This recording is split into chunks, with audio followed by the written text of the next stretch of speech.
This episode is brought to you by Audi. The road is calling. Embrace the thrill of the drive with the all-new, fully electric Audi Q6 e-tron. Featuring effortless power, serious acceleration, and advanced Audi tech. It's not just a new EV. It's a new way to experience driving. The all-new, fully electric Audi Q6 e-tron is here. The next chapter of Audi starts now. Ryan Reynolds here from Mint Mobile. I don't know if you knew this, but anyone can get the same premium wireless for $15 a month plan that I've been enjoying. It's not just for celebrities. So do like I did and have one of your assistants switch you to Mint Mobile today. I'm told it's super easy to do at mintmobile.com/switch. Upfront payment of $45 for 3-month plan, equivalent to $15 per month required. Intro rate first 3 months only, then full price plan options available. Taxes and fees extra. See full terms at mintmobile.com. You are tuned in to the FowlWeather Podcast, the forecast to your next successful hunt. Coming to you from the home office, Jack's Reef, New York.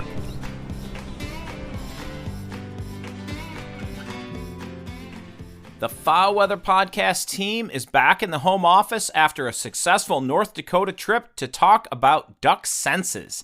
How well do ducks see? How do they pick you out wearing blue jeans in the marsh while they fly at 45 miles per hour? How do they find food in the wetland? How do they hear your bad calling? And do ducks taste their food? All this, a polar vortex update, and your migration forecast this week on the FowlWeather Podcast. Hey, thanks to everyone for listening, and remember to share, like, and follow us on Spotify, Apple Podcasts, Facebook, and Instagram. Also, take a second to rate us on Spotify and Apple Podcasts, as well as share the FowlWeather Podcast with friends.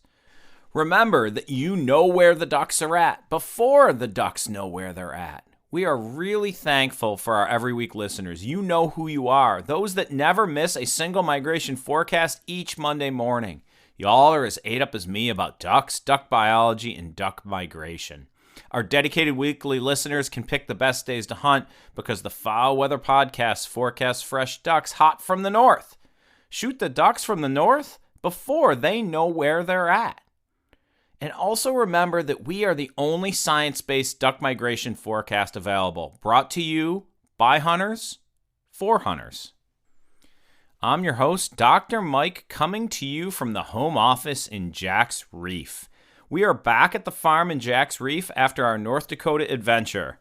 My friend Jim continued on to elk hunt in Montana after dropping my wife off at the Bismarck Airport. She's in Utah right now for work. So my neighbor and friend Sean and I did the 2-day trip back to Jack's Reef with the two yellows, Jaeger and Dr. Zug, who basically both slept all the way home. Jaeger did most of the work that week, a lot of amazing retrieves, and some of that because of bad shooting on our part and having to chase down gimp ducks across the marsh. But we didn't lose a bird, which was absolutely awesome. But old Dr. Zug pushed up some pheasants, and I did a solo hunt with him on the last night and got him his North Dakota mallard. It was a hen, but it was a slow night, so I wasn't picky. And at 10 and a half years old, that might be his last trip west, so he deserved it. Check out our Facebook page for a picture of Dr. Zug with his hen mallard. Hey, a little note here. I'm not sure if folks noticed, but a very popular outdoors podcast that covers many different topics, not just a waterfowl hunting podcast. Well, they now have a migration report. But again, it's just a report like all others. It's not a forecast.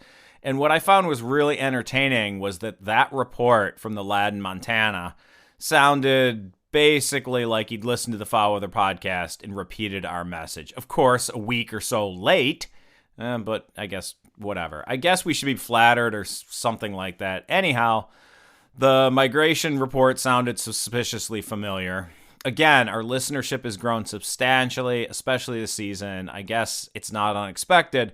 But we are still the only science-based migration forecast available. Everybody else just produces reports. So when you pass it on to other folks and talk about the FowlWeather Podcast, remember that you're getting what is going to happen with migration based on science-based migration models a week in advance. right? A week in advance, so you know where the ducks are at before the ducks know where they're at.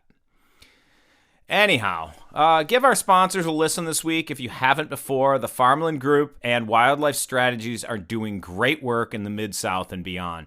So please do take the time to have a listen. Don't skip if you can help it, and see if their products are for you. Even if not, support them by having a listen. They're truly great resources for the hunter-conservationist. Next up, how ducks find food in the marsh and more. So please, stick with us, my friends. Look, folks, the Farmland Group across the Mid-South is your one-stop shop for real estate brokerage, consulting, management, lending, and appraisals. If you own land or you want land, the Farmland Group is where it's at. With over $500 million in farm sales and growing, Gwynn and Shelby Smith have you covered. Look, if you're thinking about buying or selling, contact the Farmland Group to access their full suite of services. If you already own property and want to build equity and value, the Farmland Group gets it done. If you're looking to purchase a new property, well, they get that done too, and they have access to some of the best lending available. Looking to sell? Get it appraised with the Farmland Group affiliated appraiser. But let's be clear for our listenership too. They also offer farm and hunt property management to create places that attract more ducks and more bucks. Who doesn't want that? More ducks and more bucks. Let the Farmland Group build value into your property. Find them today at farmlg.com. That's farmlg.com. You're not going to be disappointed. Contact Shelby Smith today at farmlg.com and let him know that the Foul Weather Podcast sent you their way. The PC gave us computing power at home, the internet connected us, and mobile let us do it pretty much anywhere. Now generative AI lets us communicate with technology in our own language using our own senses. But figuring it all out when you're living through it is a totally different story. Welcome to Leading the Shift, a new podcast from Microsoft Azure. I'm your host, Susan Ettlinger. In each episode, leaders will share what they're learning to help you navigate all this change with confidence. Please join us. Listen and subscribe wherever you get your podcasts. Last week was our first playoff game, and my plaque psoriasis was so itchy under all my gear. Sometimes just thinking about scratching could take me out of the moment. And then my doctor told me I could get clearer skin with a pill called Otezla. Otezla apremilast is a prescription medicine used to treat adult patients with plaque psoriasis for whom phototherapy or systemic therapy is appropriate. Otezla can help you get clearer skin after just 4 months. Okay, ready for the next game. Talking to my doctor about a pill was a total game changer. Don't use Otezla if you're allergic to it. Get medical help right away if you have trouble breathing or swallowing, swelling of the face, lips, tongue, throat, or arms. Severe diarrhea, nausea or vomiting, depression, suicidal thoughts, or weight loss can happen. Tell your doctor if any of these occur and if you have a history of depression or suicidal thoughts. Live in the moment. Ask your doctor about Otezla. Call 1-844-4-OTEZLA or visit Otezla.com for prescribing info about cost, and more. Alrighty, and we are back to talk duck senses. First and foremost, ducks see very well, and you have to think about it this way, is birds in general see the world differently than us, and it's very hard to categorize because they also see in the ultraviolet spectrum.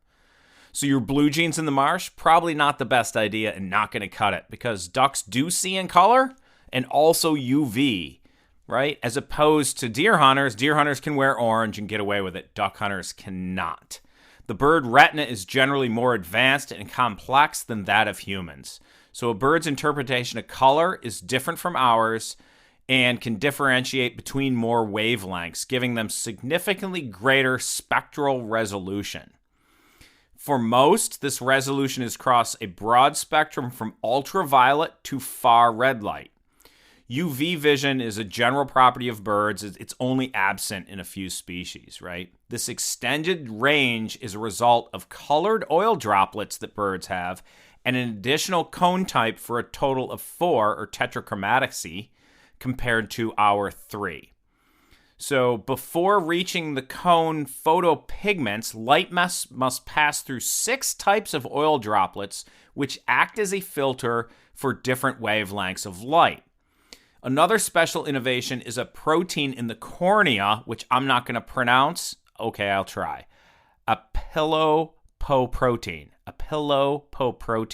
which protects the bird's eye from tissue damage by removing harmful UV-induced free radicals. We actually don't see in UV. We have protection against it. We reflect it, right, so that we don't damage our eyes. But birds have this innovative protein in their cornea that protects their eye from free radicals, or basically getting eye cancer, I guess is a way to say it. Birds, with few exceptions, rely on their ability to visually assess their surroundings more than any other terrestrial vertebrate.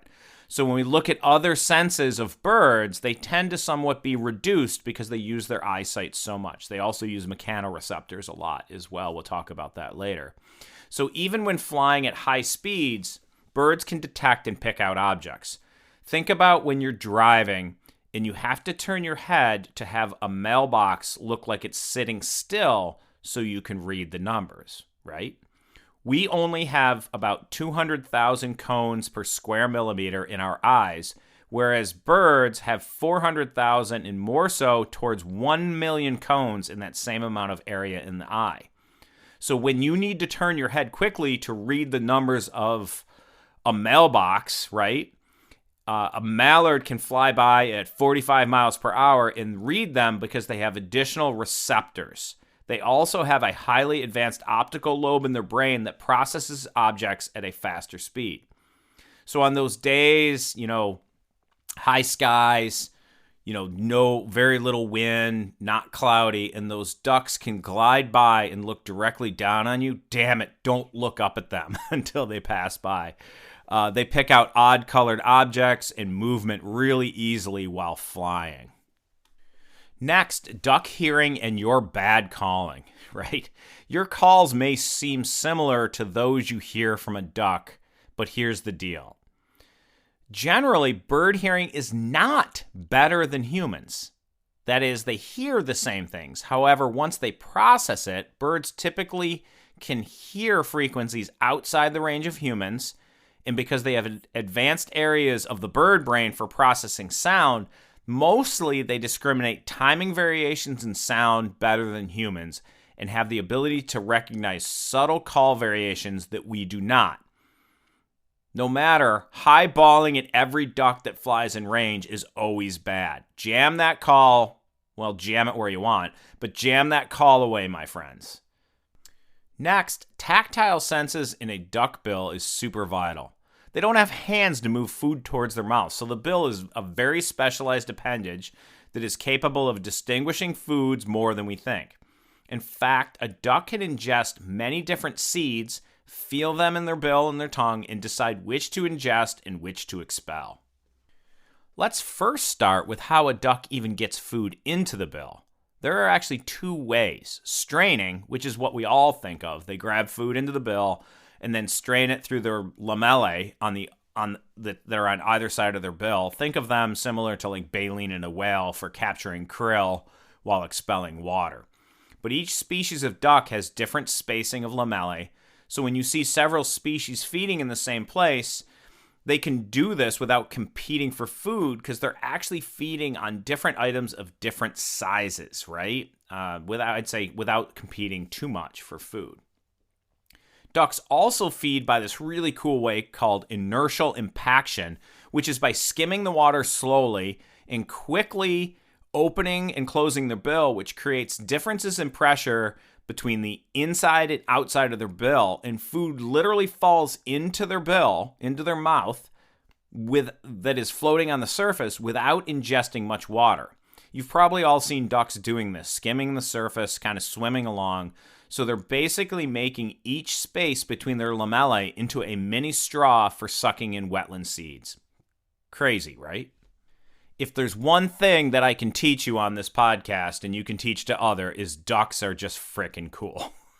Once food is in the bill, they use highly developed mechanoreceptors, or how they feel foods, right, to decide what to eat. This is like your sense of touch, but it's inside the bill. So these mechanoreceptors can actually feel foods to decide what to eat. They also use mechanoreceptors when sifting to feel for foods in the wetland mud. Ducks with more advanced mechanoreceptors are typically dabbling ducks that feed during the day and night.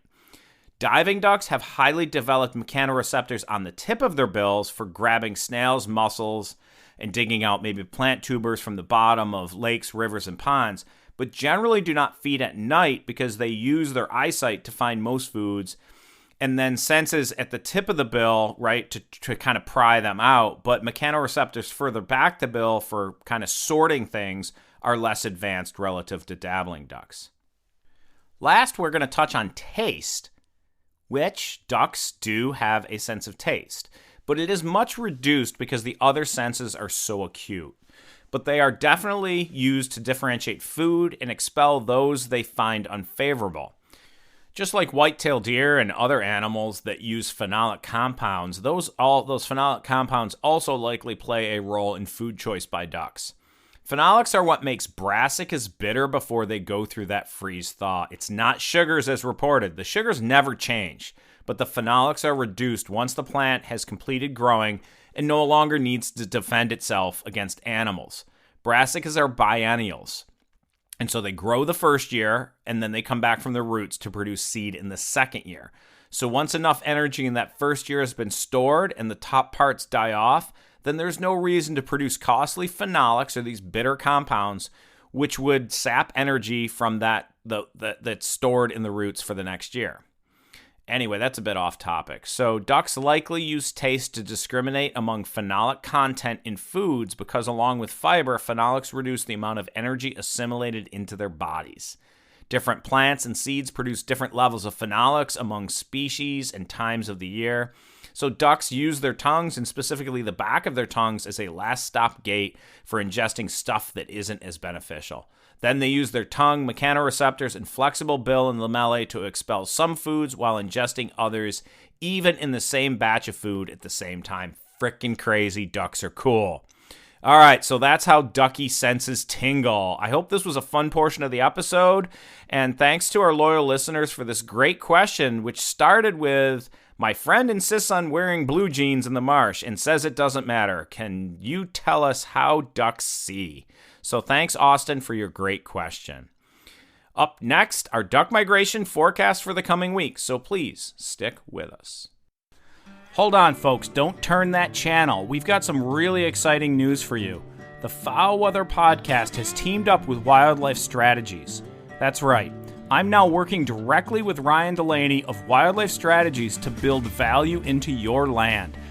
Wildlife Strategies is already known for quality wildlife habitat management, be it deer, turkeys, ducks, or whatever you pursue. Ryan knows his stuff. Look, I don't add my name to just any business, but I believe in what Wildlife Strategies is doing for landowners throughout the Southeast U.S. and beyond. If you want science-based solutions to create great wildlife habitat, Wildlife Strategies is your best bet. If you're interested in ducks, when we say, may your skies be filled, well, Wildlife Strategies does just that. They fill your skies with ducks. Contact Ryan Delaney today at ryan@farmlg.com for a site visit. You won't be disappointed you did. Ryan covers the southern tier of states, and I'm available to build habitat management plans across the northern tier. Contact us today for a quote. The Wildlife Strategies team sees your property through from the initial assessment and development of a 3-year time frame management plan through annual check-ins and course corrections as needed. Contact Ryan today at ryan@farmlg.com or Dr. Mike at FowlWeather.co. You won't be disappointed you did. Fill your skies with ducks and your forests and fields with deer and turkey with Wildlife Strategies. Before we jump into this week's migration forecast, we'd like to give a tropical and polar vortex update. First, the tropics. As of Sunday, 27 October, while recording here, there's another disturbance developing in the southwest Caribbean that has a 30% chance of developing into a cyclone in the next 7 days, or kind of like a precursor to a hurricane or tropical depression.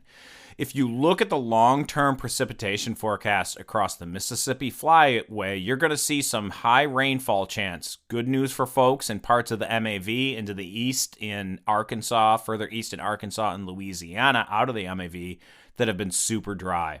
That chance of rainfall is likely models picking up this disturbance moving north into that region in the 10-day forecast.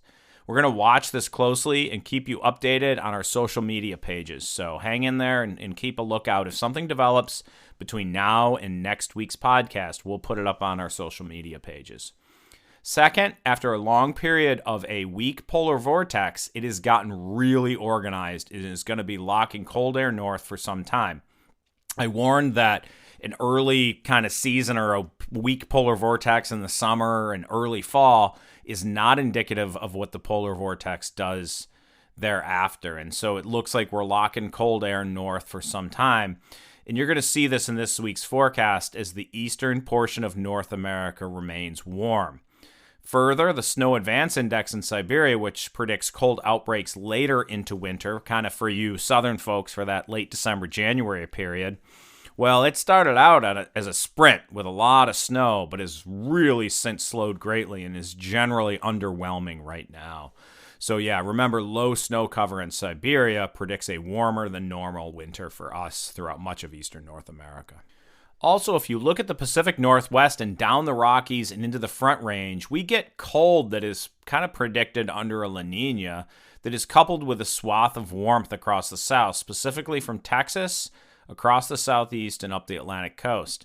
This pattern is very similar to that predicted by a La Nina, even though the prediction is for a weak La Nina to not form until November, December, January. It really looks like this pattern is already showing up, and I really think we've gotten kind of settled into a pattern that will promote, kind of Pacific Flyway and Western Central Flyway migration south, whereas the Mississippi Flyway migrations still really forecast to stall at about the latitude of Missouri this year. And the Atlantic Flyway with migration, I think, is just going to really struggle with warm temperatures setting in for some time now. But okay, we're probably a couple weeks out from our long-term seasonal forecast part 2, where we're much more kind of, have a quality prediction and are convinced of what the winter weather is going to look like. But that's a little flavor for now. On to this week's duck migration forecast. So let's actually start with a little diving duck flavor. We continue to have a very protracted migration with divers. A lot of them still remaining north, but the calendar's right for moderate movement of diving ducks south.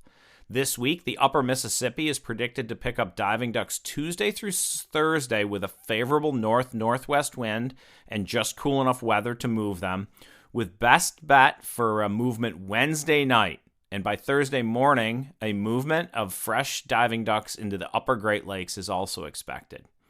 The Pacific Flyway and western portions of the Central Flyway should expect the biggest movement of ducks this week, including early dabbling ducks and diving ducks that they've seen to date. This movement will be out of the U.S. prairies and Pacific Northwest and into latitudes farther south. That'll include scaup, pintails, widgeon, green-winged teal, gadwall, and shovelers.